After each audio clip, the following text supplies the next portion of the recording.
Harold was a curious and intelligent young man. He had been raised by Farwen, a wise and knowledgeable alchemist who had taken him in when he was just a child. Under her tutelage, Harold had learned the secrets of alchemy, the properties of different herbs and minerals, and how to transform them into powerful elixirs and potions. One fateful day, a terrible plague swept across the land, leaving a trail of death and destruction in its wake. Harold watched in horror as his fellow villagers fell sick and died one by one, including his beloved mentor, Farwen.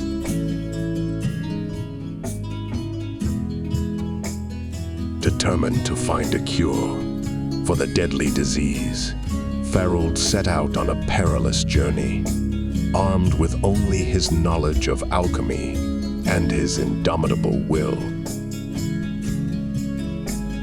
Many weeks, Harold wandered through the deserted landscapes, searching for answers, driven by the urgency of his mission. One day, Harold stumbled upon an ancient book hidden in a forgotten corner of a long-abandoned library.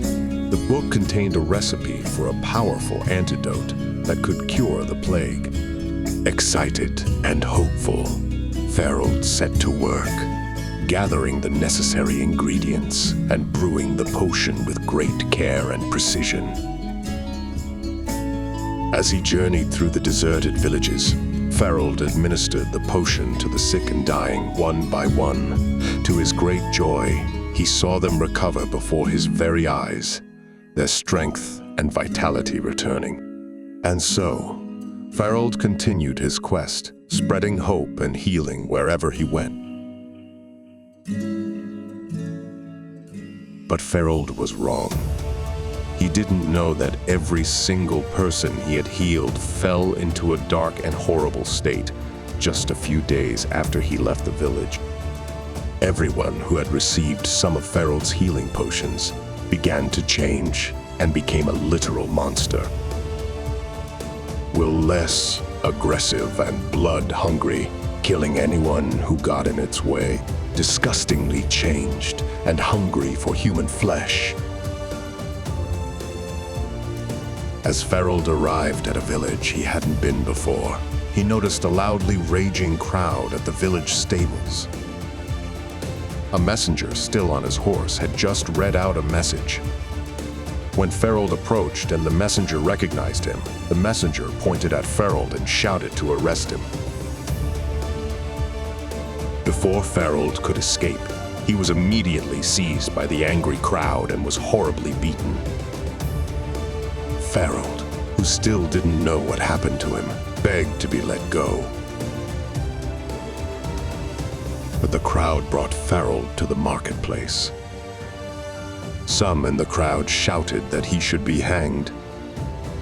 Others shouted that he should suffer as their brothers and sisters suffered.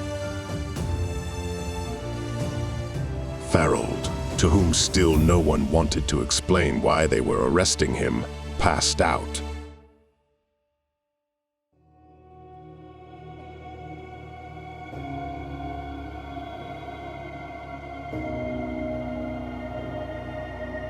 When Harold slowly regained consciousness, he was lying somewhere on a wooden floor.